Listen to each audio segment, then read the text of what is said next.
Boruto's time skip is finally here with an all-new series called Boruto 2 Blue Vortex. Only one chapter is out, but there is a decent bit of information in it, and one of the more controversial things, at least within the community, that people are talking about is Shikamaru's promotion to Hokage and Naruto's absence. A lot of people are saying the weakest Hokage debates are settled and anyone can become Hokage now, not really giving Shikamaru a chance, and I don't exactly blame them, especially considering the state we saw the village left in chapter 1 of Boruto part 1. It's utterly destroyed. Today I'm going to talk about how Konoha will fall under Shikamaru's rule and how he's not exactly the right leader at this point in time. Before we begin, I'd like to ask if you could leave a like on the video and subscribe to the channel, as I'd greatly appreciate it. And while Shikamaru might protect the Leaf Village now, you could protect your computer and connection with today's sponsor, Atlas VPN. I've been using Atlas to watch Naruto Shippuden on Netflix since it's not natively available where I live. I simply set my location to Toronto and voila, I can enjoy my favorite anime. Now let me tell you why Atlas VPN is an absolute game changer. One is it's an unbeatable deal. At just $183 a month, you get an extra 3 months and a 30-day money-back guarantee. It's the best bang for your buck in the VPN market. You get global content access, missing out on shows like Friends while traveling. Atlas VPN breaks down those barriers so you can watch what you love wherever you are. Private browsing, keep your Google searches to yourself. Atlas VPN ensures you get authentic search results without anyone tracking your activity. Ad and malware blocker. This isn't just a VPN, it's a security shield that blocks malicious links, ads, and trackers. It even alerts you to potential data theft. Online shopping savvy, save money on subscriptions, flights, hotels, and more. Atlas VPN helps you snag deals the best online. Ultimate device protection, one subscription, endless protection. Atlas VPN has all your devices covered. And now for the part you've been waiting for, the special summer deal. Get Atlas VPN Premium for a steal at only $183 a month, with 3 extra months thrown in, and don't worry, there's a 30-day money-back guarantee. Safeguard your privacy, access the best online content, and more, all for the price that's almost too good to be true. Just click the link in the video description below. Hurry though, time's ticking on this limited offer.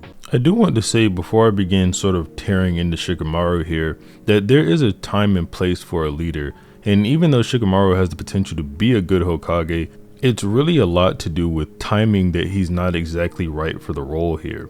I don't want to sit here and act like I don't think Shikamaru is qualified for the position. That would be horrendously disingenuous. But what I will say is that disregarding people's concerns with his leadership is also very disingenuous. Let's talk about what the Hokage represents aside from being the leader of the Leaf Village. In chapter 94, Iruka tells the children that in order to be the Hokage, you must be the strongest in the village. We know this isn't exactly true because Kakashi was picked to be Hokage before Naruto, and there's also a trust aspect that goes into it. However, it wouldn't be a stretch to say that aside from Sasuke and Naruto, Kakashi would be the third strongest in the Leaf Village. Sasuke is a rogue shinobi, and Naruto is too young, so Kakashi had the trust of the village and was strong enough to get the position. This does sort of get expanded on and explored in Kakashi's light novel, which I won't spend too much time talking about since its canonicity is fairly unclear, but Kakashi is unsure about taking his position as Hokage because he doesn't think he can protect the village anymore after losing his Sharingan. He says that with the Sharingan, he could use his lightning blade, and without such a fierce jutsu, it'd be hard to protect the village. That's not word for word what he says, but that's what you take from the text. After gaining his purple lightning, this doubt is obviously erased from his mind, and some more things happen that I won't get into too much detail, like I said. The point being, Kakashi can protect the village as Hokage now. The Hokage is not just the leader, but also the protector of the Leaf Village, and historically, the Hokage has also been the strongest of the 5 Kage. Hashirama, Hiruzen, Minato, Tsunade, and Naruto all led the village as the strongest leader at the time of the 5 villages. The only time it's unclear is during Tobirama and Kakashi's reign as Hokage, but to be fair to them also, their times as leader of the village have the least coverage out of all the other Hokage. I'll be fair to Shikamaru here and say this is a matter of ninja, and when the villages were formed, cyborgs and aliens kinda couldn't be accounted for. So on the ninja front, maybe he is a textbook good Hokage. However, when Naruto became Hokage, he changed the rules. Now a Hokage has to be more than just the top of the shinobi world. The shinobi world no longer has only shinobi threats, and it'd just be straight wrong to think anything otherwise. So let's talk about Shikamaru as the protector of the village. For the start of this section, I'll be reading a couple of pages from Shikamaru's novel.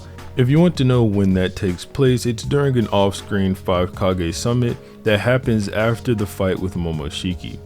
Like I said with Kakashi, this novel's canonicity is questionable, but for anyone who just wants to learn more, it should be fine for you. And as far as I know, if anyone's concerned, I don't think that there are any specific contradictions for the manga or anime within this novel. Tensions are very high at this summit, and the pages I'm about to read don't really do justice to just how high they are, but you'll get what I mean eventually. So Konoha intends to enforce order over the entire continent. The Tsuchikage arched an eyebrow. How is that any different from controlling it exactly? That's not what we want. Naruto roared, angry for once at a meeting. His face red, he said to Kuretsuchi, "We just want to keep everyone safe. Trust me, Sasuke and I want peace more than anyone else. We'll protect the peace of our own villages ourselves," she snapped.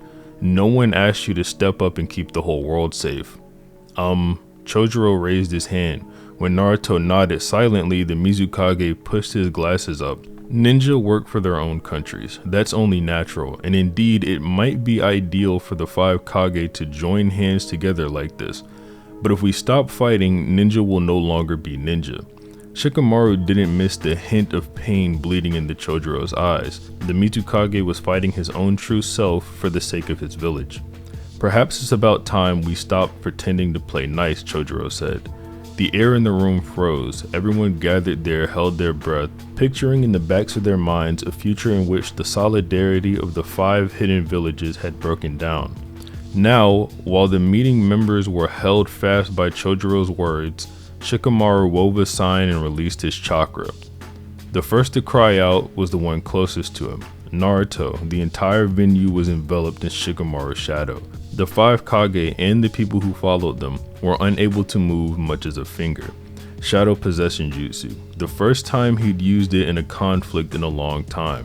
With the sign held in front of his chin, Shikamaru glared at the 5 Kage as he began to speak. "You've all been yammering on without a thought, but haven't you forgotten the key element here?" "Stop, Shikamaru," the Hokage said. Ignoring his friend, Shikamaru said to his foolish brethren, "It's true that Naruto and Sasuke have the power to destroy a country, but they're not the only ninja in Konoha. Even without them, the difference in strength between Konoha and the other villages is overwhelming. And if the head of Konoha, the Hokage, is willing to lay his life on the line to protect this alliance, then we ninja of Konoha will follow him, even if it means giving up our own lives. We won't allow anyone to disrupt the peace. Got it, Kuretsuchi? Chojuro? Listen good. If you're going to leave, then my shadow will crush your heads." His jutsu was perfectly deployed. Kuretsuchi might have had a Kekkei Genkai, but it would be hard for her to even undo the shadow possession that was this perfect. If anyone would be able to, it would have been Naruto, who had full control over a tailed beast. "Kuretsuchi, Chojuro, do you really intend to go to war with Konoha?" "Stop this mischief, Shikamaru," Gaara said in an even tone. Out of the corner of his eye, Shikamaru looked to his brother-in-law's eyes, beneath his forehead where the character for love was carved. "I'm serious." All the more so in this case, there's no point in killing Kuretsuchi and Chojuro here. You know that better than anyone. There is a point. If word gets out that Shikamaru and Konoha had disposed of the Tsuchikage and the Mizukage, ninja all over the continent will freeze in place. Everyone will know just how serious Konoha is, and if someone comes at us with their sword drawn anyway, we'll take them on when that time comes. Now how about it, Kuretsuchi, Chojuro? There's one answer here, yes or no, tell me now. Like I said, tensions at this summit are very high. I do recommend you go read this novel, or at the very least this summit section part of the novel. It's called Shikamaru's Story Morning Clouds. But this effectively puts Shikamaru as stronger than any of the other leaders, which is fine. Like we discussed, the Hokage is supposed to have that aspect about the position, but what's very interesting is everything Shikamaru is willing to do for the village. He's essentially got the mentality that Hashirama has. I shall not tolerate anyone who seeks to harm the village, be they friend, brother, or even my very own child. The problem with this way of thinking is that it's outdated. Like I said, Naruto changed the rules, not just of Konoha, but of the entire shinobi world. It's not like Naruto outlawed hatred, he doesn't have that power, but getting everyone to work together and essentially making the world enter a golden era of peace made this Danzo-esque Hashirama, Tobirama type of Hokage mentality no longer effective. It can't be expected that the other villages will come to Konoha's aid if they need it, due to this strain that Shikamaru could or maybe already has put on the relationships with those villages, even with his own brother-in-law being one of them. This is even called out by Sarada during the beginning pages of the new chapter. Not exactly the issue of the other villages, but the issue with how Shikamaru is thinking. Also, before I mention this, take note that Shikamaru is being influenced by the omnipotent Shinjutsu, but that doesn't change how he would handle a threat, because all that happened was it made Kawaki and Boruto switch places. Shikamaru is concerned with how Sarada is acting towards Boruto and says that at this rate, forget Hokage, she won't even become more than a Genin. Sarada tells Shikamaru that Lord 7th once brought back her dad, who'd gone rogue and committed great crimes. He became Hokage while still a Genin. Her role model is Lord 7th, not Shikamaru. W Sarada, by the way. As far as his mentality goes, yeah, that's that. I think I've made myself pretty clear. But maybe Shikamaru can protect the village from shinobi threats, like I said earlier, but that's no longer the full picture. Kawaki, Code, Boruto, Ada, and Damon are all at a level of power that Shikamaru simply cannot handle. I know Boruto isn't an immediate threat to the village, but I bring him up because Shikamaru thinks that he is. Code was able to capture and restrain Shikamaru even before he had his limiters removed, and while it has been 3 years, so maybe Shikamaru could have trained, a large portion of that training is going to be useless in the face of every opponent here aside from Code. Boruto and Kawaki can absorb ninjutsu, if need be, which completely gets rid of Shikamaru's entire arsenal. As he's never been particularly a taijutsu specialist, we know he has at least a little bit of taijutsu training from his days at the academy, but yeah. Damon can't have murderous intent aimed at him, and Ida already has Shikamaru under her spell, meaning that he can't do anything to harm her. So unless Shikamaru has trained for the past 3 years, which if I'm being honest with how busy he's likely had to be, I doubt, every one of the people who are an actual legitimate threat to the village can beat the Hokage. Even if you liken Kawaki's situation to that of the village's Jinchuriki from back in the day where they were used as village weapons, it still wouldn't help because of the other 4 characters. 2 fair points to bring up for Shikamaru at this time though. For one, if not him, then who else? And 2, some of this stuff just isn't his fault. Let's elaborate on the former first before getting into the latter. If Shikamaru isn't going to be Hokage, who else could be? Is Shikamaru simply the best pick of a bad bunch? The answer is yes, Shikamaru is simply the best pick of a bad bunch.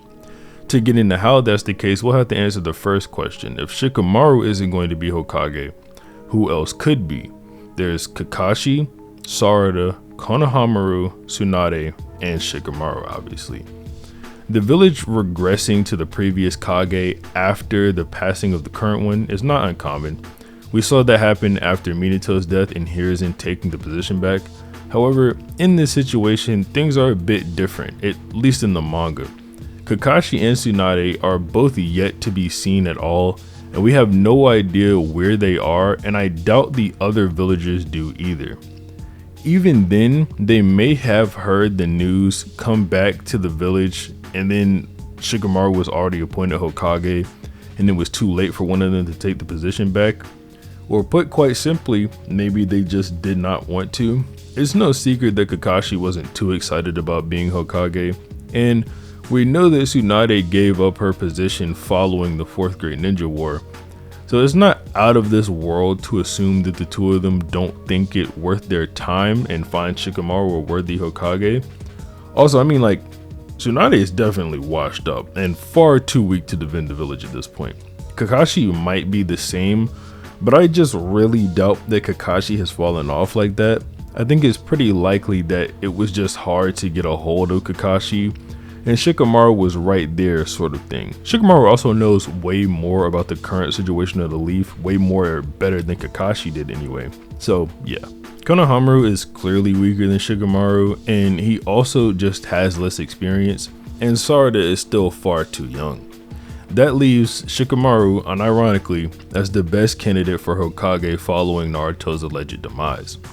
While I do think it would have been cool to see Kakashi as Hokage again, it's better for Shikamaru here, so now that I've established Shikamaru is the best candidate, I'll elaborate on the latter point with the two I brung up earlier, and that's that a lot of this just isn't his fault. He can't help that he's as weak as he is, and he certainly can't help that he isn't an Otsutsuki so he can be manipulated by omnipotence. Take for example, if omnipotence was activated when Hiruzen was Hokage and the entire world thought Jiraiya and Orochimaru swapped positions, you get what I mean?